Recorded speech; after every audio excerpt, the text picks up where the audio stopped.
Is Robin Dreeke, who is a former head of FBI's Counterintelligence Behavioral Analysis Program. His job was to understand, predict, and influence human behavior, particularly in high-stakes environments involving spies, criminals, and hostile actors. Today, you will learn why trust is the foundation of influence and what levers to pull to build it in any situation.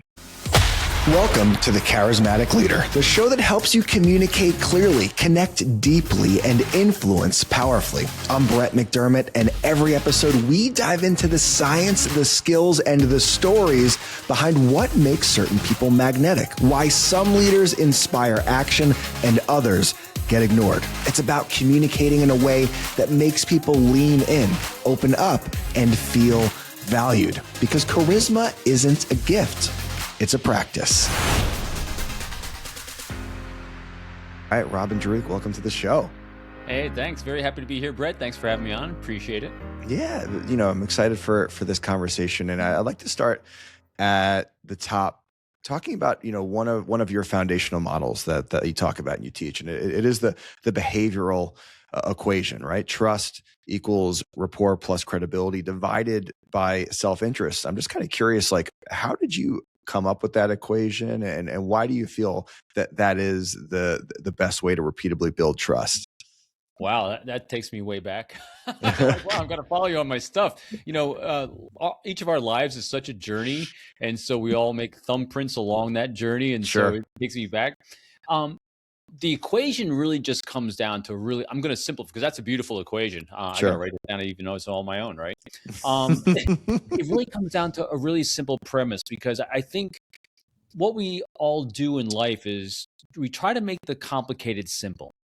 And so when you really get into behavior, really get into building trust and having great relationships, we tend to, I think, at a certain younger point in our lives, think it's really complicated because we have a lot of noise, we have a lot of distraction, and we have a lot of things that we think is complicated, but in reality, they're not.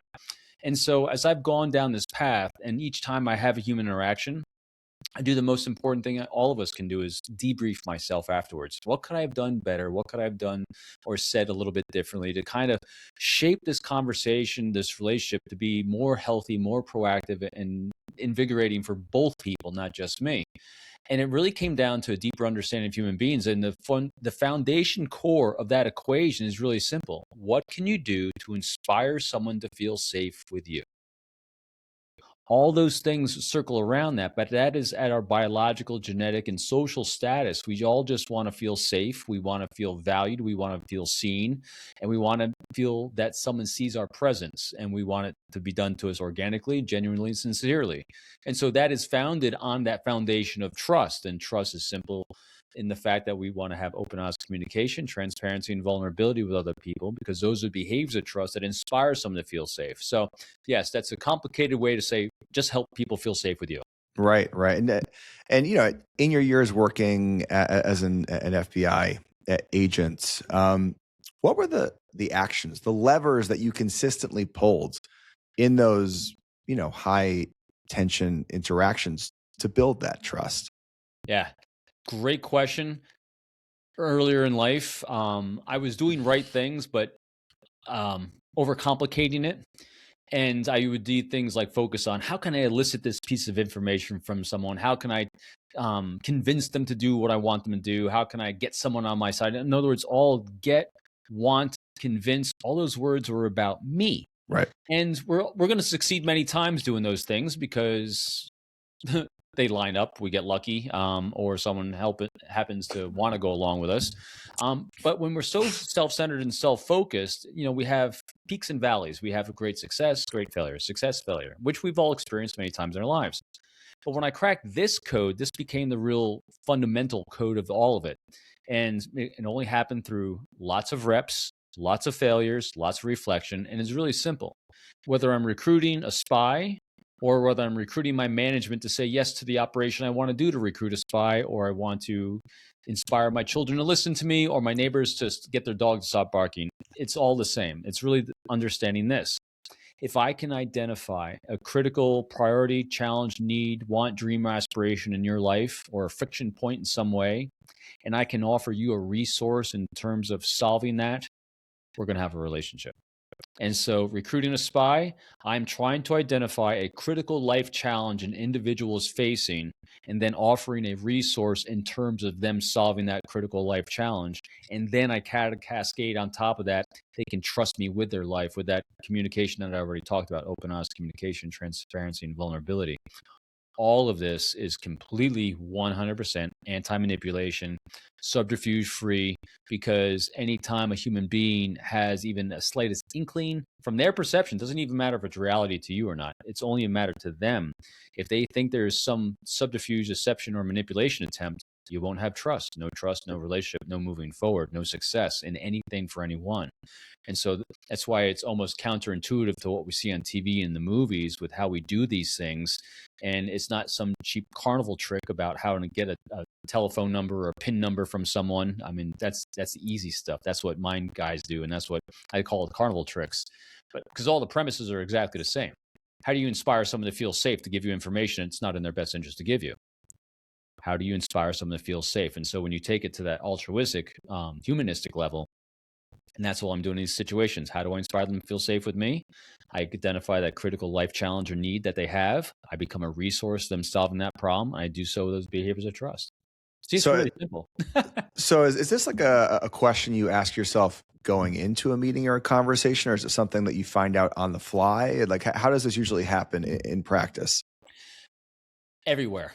Yeah. It's data. It's taken in as much data points as I possibly can. The key fundamental thing to doing this effectively, and again, for those listening, this is not about going from 0 to 100. You're not going to listen to this. All right, I can do it like this now. I mean, literally, it's becoming aware of, I need to do this. I need to identify what's important to them. And you're going to do so proactively if you can. Like before you have a meeting with someone, you look at them up like we all do. Social media, you Google them, you put their name in the AI, you do as much background checks as you can.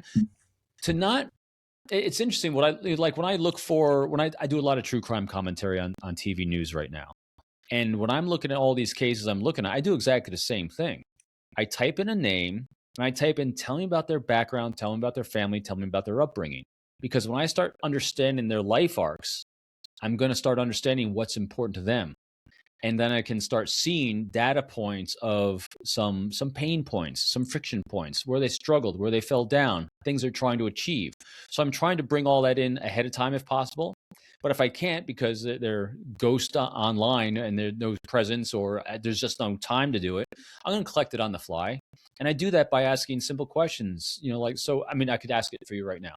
So I could ask this question, and then we would see where it would go, very much to being a podcast host like yourself, is like, so Brett, tell me that spark and inspiration all those years ago that inspired you to be who you are today doing what you're doing. Sure. And look at you thinking. And now you're about to give me some data and you're going to take me on a journey. And the journey you're taking me on, it's now my responsibility is to ask deeply, actively curious questions. Okay, I don't go into it then the next thing you say with what I want to learn. I go into the next thing you're about to say with being curious about what it is you want to share. And there's a huge difference, because if I start asking you questions, and questions are beautiful because it demonstrates curiosity, but the true powerful half of that equation is it's curiosity, not about what I want to know, but it's curiosity about what it is you want to share, because you are very comfortable sharing what you want to share. And I'm going to start weaving around this deep understanding of what it is that you're displaying to the world, your identity, how you identify yourself, how the meanings and challenges you're facing every day. Because along that path that you take me on, I say, so what was your greatest challenge at that point in your life, do you think? Who was it that helped you move through that challenge? What came next? What was the learning point from that you think took you forward to the next event that you tried to conquer and tried to challenge? What changed along the way? So all those types of very beautiful open-ended questions, I'm discovering a lot about you. And look at that, just a few questions. You can imagine where that conversation would go, a deep understanding of what motivates you, what's important to you, what challenges you face. And so I'm starting to see how Brett makes decisions. And then as I start discovering, we bring it up to present. So Brett, what's probably the main challenge you face this week? What was a sticking point on Monday morning for you? For And me so we can, personally, if I was to answer that realistically, it would be getting back in the groove of work after holidays. And I turned 40 this past weekend, and it was just what a beautiful treasure. So Brett, what was the journey to becoming 40? Like in those beautiful 40 years you lived, what brought you to where you are today? See? So That's how are these questions, like, obviously questions that are not surface level? These are deeper level questions, right? They're questions same foundation though. that make people think, and they're questions that there may be a little bit of fear involved in asking these types of questions. I think a lot of people get scared of these types of questions. They'd rather talk about the weather and who won the game last night. How do people break through the fear that goes along with asking these types of real questions? Beautiful. You're doing a great job. You have such great questions. I'm sorry. So here's where to let go of the fear. Each one of those questions, Brett, I didn't come up with them. You came up with what you wanted to share. And so the fear is we always feel timid about asking questions that are a little too personal, For sure. or a little too controversial. But when I ask, what was that spark and inspiration to become who you are today? Is that a fearful question? No, because you are about to choose the content. So if you're about to choose it, means you're comfortable sharing it. All I'm going to do is follow up on what you're comfortable sharing. Right. So there's no discomfort. It's curiosity. It's like, what does Brett want to share today? And granted, it's not going to be all of you, but it's going to be a niche that probably the beautiful thing about this, you discover things really rapidly that people have never heard before or thought of before. Because, in my experience doing this, the beauty is that when you ask an open-ended question like that doesn't have bookends to it of what you're trying to discover, which people are used to getting. It's like, hey, Brett, tell me about what it's like being a podcaster. I kind of typecasted you into just tell me about podcasting rather than tell me about you. A lot of times when you ask that question, they're going to share with you things that people generally don't ask about because they've been excited about sharing it about themselves the entire time that no one cares about. So you generally get that side of them that they are excited to share, but no one ever cares about. And again, it's what they want to talk about. And it's not to say that you can't talk about the weather or the football game or something like that, but where I would thread from those. So what got you inspired to watch football? Right. You know Right. what I mean? Yeah. I always go deeper because, and for no other reason, it's not about for the position of trying to take advantage of something. It's trying to understand someone so I can see who you are, so I understand your thought process, decision-making process, and what's important to you so that I now know how to frame my context, my words, my offerings for this relationship to have a great dialogue. Yeah, and I think great leaders certainly are going to have some of those surface level conversations, plenty of them on a daily basis. But I think it's also important with your people to dive deeper and actually make an effort to really know that person and really know about that story and really know what makes them tick. And I think you nailed it. Is you basically let them guide the conversation on what they want to share and listen to their answers. If you really listen to someone, they're going to give you hints and tips as to where they'd like to direct this conversation. Like, they're going to give you those hints as to what they want to talk about. You just have to pick up on those hints and then steer the conversation in that way. Absolutely. And just look at, our little exchange we did there with our thought experiment. I would love to go down the road of what it was like on your 40th birthday, the things that brought you to 40, what you did on your birthday, because it actually meant something to you because you brought it up. For sure. There's a lot of nooks and crannies in there. The great Bruce Lee and his daughter wrote on the great book, Be Water, My Friend. And water just fills in all the nooks and crannies. And that's what we do when we have a great conversation is you be water to them so you can fill in nooks and crannies. And the greatest conversations you can have is when someone at some point, either during it or as they're walking away from you, say, wow, I never thought of it quite that way before.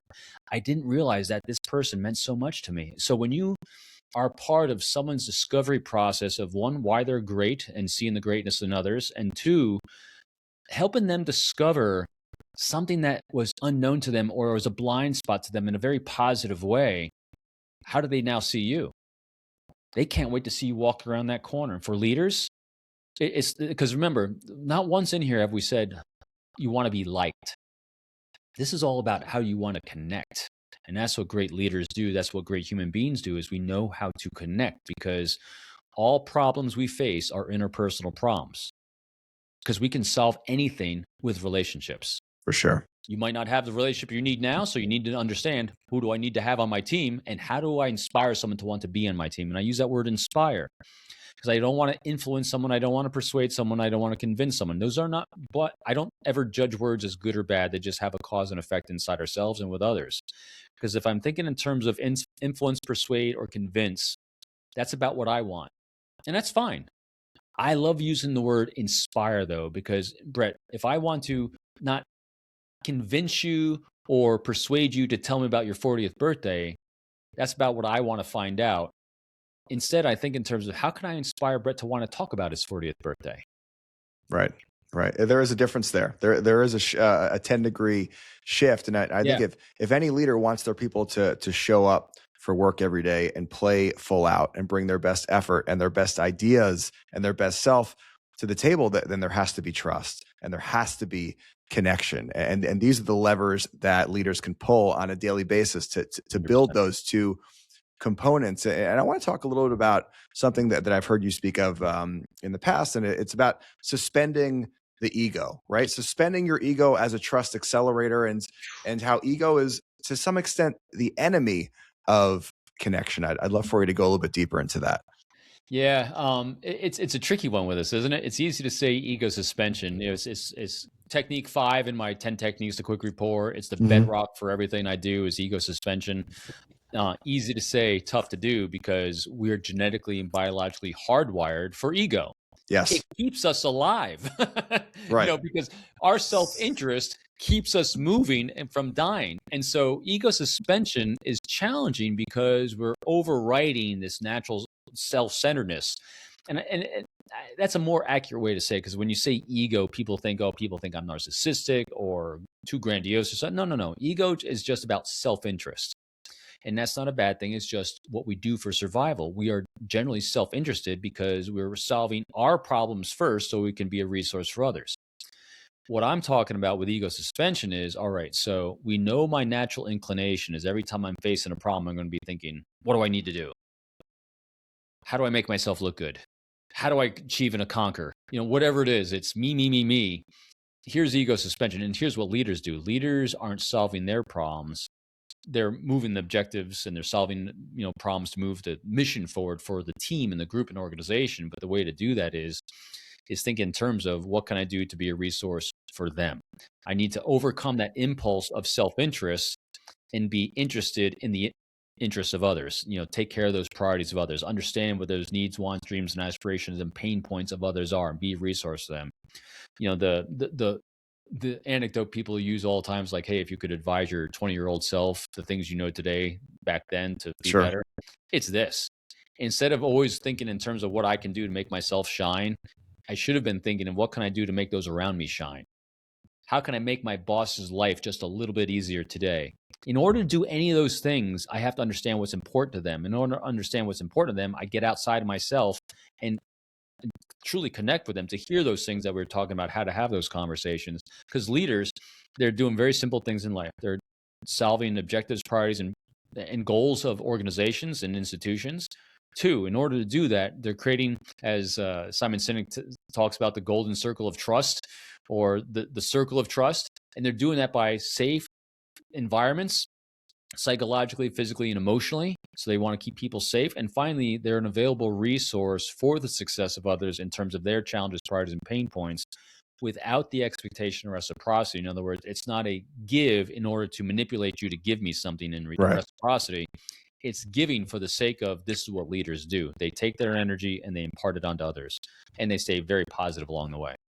I think it's a habit, right? To go through life with that mindset of trying to lift others. I think it's just something that you have to be mindful of. And whenever you walk into a situation, whether it's work, whether it's a meeting, whether it's getting coffee with a friend or a dinner party, just remind yourself that your main purpose there should be to lift others, to help others accomplish their goals, to impart authentic words of affirmation into people. I mean, I love that quote, "We rise by lifting others." I don't know if there's ever been truer words said. Yeah. I mean, that if you just lived your day every single day by those words, you not only help other people achieve their goals, you would also find yourself achieving your goals by osmosis.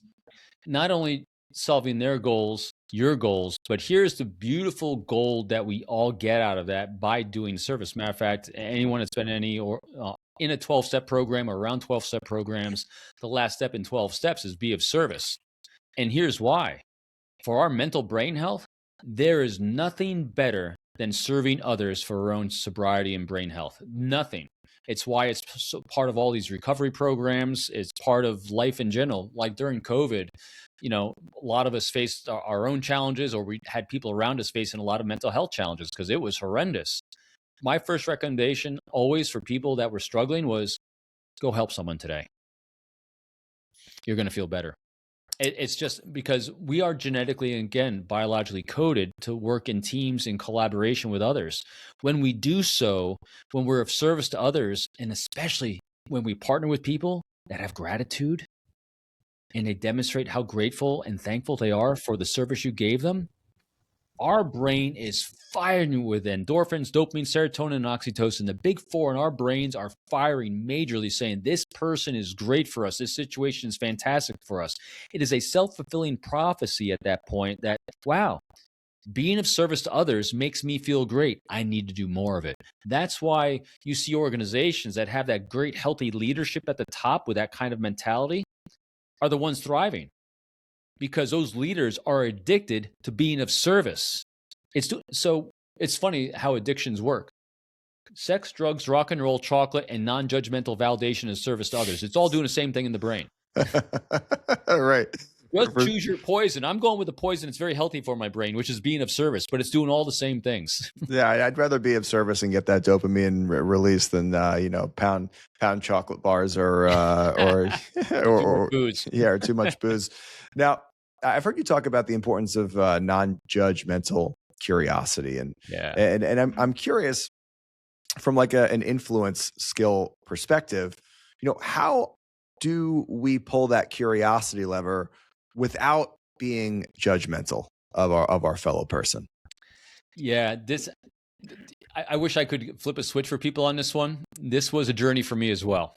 Mm-hmm. I am, by background, I was born to judge. I am an extrovert, if you couldn't tell. I'm gregarious. I'm outgoing. I'm from the Northeast. I was born in New York City. I grew up just north of New York City. And there's nothing snarkier with a sharper tongue that can really get them in self-trouble than a guy like me. I love it. And the way I grew up was, if you weren't rolling like me, you must be wrong, and I'm going to judge the living hell out of you. And when you get into the line of work that I was in my entire life, whether it's leadership in the Marine Corps and then recruiting confidential human sources and spies in the FBI for literally 32 years of government service, you're going to learn, you're going to fail majestically with that behavior and attitude. And the only thing I ever had going for me was the ability to self-reflect and own my behavior. I never saw myself as a victim. Half the world sees themselves as victims, and the other half are problem solvers. I lean on the problem-solving side because they're very positive affect, glass half full. Matter of fact, it doesn't even go below 5% for me. I mean, everything's always positive. And they just roll in with that positive attitude. And so what happens is that every time something went sideways, I reflected and said to myself, what did I do to cause that negative response from this individual? Every single time is because some sort of leakage came out of me of some judgment of, I don't get it. Huh? That's weird. All those things where my body's cringing up. And even if I could maintain a smile like this, fake smile, in here, I was thinking completely different. So I came across as creepy because of incongruence. People can still feel it. Yeah. So what happened is I started, when I let go of that, all of a sudden I started seeing people, everyone, as this most incredible, majestic reality show around me. And I think it's probably because Survivor came out, the TV show Survivor came out about a year or two after I came in the Bureau in 1997. Survivor came out, I think, around 2000. And that's around the time period where I got deeply curious because I was interviewing people from so many different walks of life in New York City. When you work counterintelligence, you interview everyone from all over the world. Sure. Trying to recruit sources. And I started seeing the most interesting, fascinating people from every walk of life, every lifestyle choice, every demographic, ethnicity, generation, you name it. And if I started judging another human being from anything different than me in any way whatsoever, both verbally and non-verbally, like emotionally, Shields up, no communication, no dialogue. It's completely ineffective. And so I was able to replace it with just, if you're different from me, I can't wait to have a conversation with you because I'm bored to shit with me. Right. I want to hear about you. Like when I see the most unusual people in the world, to me, from my perspective, to them, they're not unusual. I'm like, I dive all in. I'll ask that same question. What was that spark and inspiration inspired you to be who you are today? They're going to take me on an amazing journey, a journey that allows them to feel safe. Because remember, that's what we all have in common. Human beings are all predictable. All of us are always going to act in our own best interest in terms of our safety, security, and prosperity for our own point of view. So if you just give the grace to the other person, knowing that they think they're acting in their own best interests, my job is to have a deep understanding of what they think that is. Get curious. So actively curious is just being actively curious, non-judgmentally about who it is they are and the choice they're making in life, and just dive deep. It's a great ride. I mean, you'll never be bored talking to someone different than you, ever. No, I completely agree. And you mentioned a word in there I want to touch on here before we wrap up, and it was predictable, right? And I've heard you in the past talk about the power of predictable behavior, right? That trust kind of grows when your behavior is, consistent or calm, right, or emotionally regulated. And for leaders, I think we want to avoid those the mood swings, the sarcasm, the reactive energy. And just how do we go about kind of leaning into the power of predictable behavior as a trust growing mechanism? Yeah, predictable behavior is one of the key things I'm looking in leadership, recruiting spies, and even doing true crime. I'm always looking for what I call behavior arcs. Behavior arcs is what gives us our predictability of the human beings around us. And if we see a deviation, a spike from that arc, that means that something critical happened right there. So here's an example for leaders. Leaders that are actually taking the bandwidth to get out and about with their people and interact in some way. We're not talking hours a day. We're talking, the conversations we're having, these little snippets are taking, 15 seconds, 30 seconds, and you can find out a treasure trove. And the way in which we dialogue, the tempo is going to be the same. The tenor and intonation of voice is going to be the same. The nonverbal should be very congruent with high comfort displays, as it is for you. And so each of these interactions gives us data points every day. And it's how we can go to work and know when someone's having a bad day without them saying a word, because we have a baseline of what their normal is. And so this is what leaders do, is they form this baseline, they understand this arc. And then if all of a sudden they're having a conversation one day, they ask the same question every day. So, hey, so how's your Monday? And what's one thing I could solve for you right now before we leave? If I see a different response, verbally, non-verbally, something, a pause, a tempo shift, that means there's something going on different today with them than me. And then now you have the choice as leaders, like, slow down and touch it, meaning touch the pain. If there's pain there, say, hey, so something's off today. Anything I can help with? What can I, if I could leave having offered one thing to help solve a problem today, what would it be? Just simple little things, just having an individual know that you see a difference will help them move through it if they don't want to share it. Just saying, hey, someone saw my pain today. That makes me feel better. My boss saw my pain today. I'm not just a screwdriver that he can throw out if it gets rusted and get a new shiny screwdriver. I am someone important. I'm someone special. I'm someone different. So that's how we work on baselining. That's how the importance of getting this congruence and predictable behavior. Because the one thing that's also congruent is if I observe you doing once, twice, or 3 times a certain thing a certain way, and even it's going to be even an improvement. It's going to have a pattern of improvement on a parabolic arc, hopefully. The probability of you doing it the same way 4, 5, and 6 times, pretty damn high. Unless something happens in your life and it deviates. If there's a deviation, it either gets better or worse. It means I need to move in and I need to have a great conversation with you, because you need a good conversation because something's changed. I love that. They saw my pain. My boss saw my pain, and I feel seen now. I feel unique. I feel like a key cog, a key role player on this team, right? Not just a rusty screwdriver that can be easily replaced. Robin Dreeke, thank you for taking the time today. This was a lot of fun. This was a good deep dive in a short time. Great job, Brett. Thank you so much for having me on. Appreciate it. course, brother. Where can everyone keep up with what you got going on these days? Yeah, very easy for that. RobinDreeke.com, ROBINDREEKE.com. And coming in March, my updated of my very first of my 4 books, It's Not All About Me, being re-released. Good, cheap price point, easy, quick read. So anything you want to dive a little bit deeper on in that one, that's coming up too. So thanks very much. Oh, and most importantly, if you're listening to this and watching this right now, Brett, he puts a lot of time and effort to this thing. So I highly encourage you to like, subscribe, and pass it on to friends, because he puts a lot of time and effort and bandwidth, not just for himself, but for you. So please do that for him. There it is. How about It's Not All About Me? I mean, in practice right there. That was unbelievable. Thank you, Robin, and Charismatic Leader Nation. Thank you for being here. Until next week, listen deeply, speak powerfully, and we'll see you on the next one. Thanks for listening to The Charismatic Leader. If today's episode helped you lead with more confidence and connection, share it with someone who needs it. And make sure to follow the show so you never miss an episode. I'll see you next time.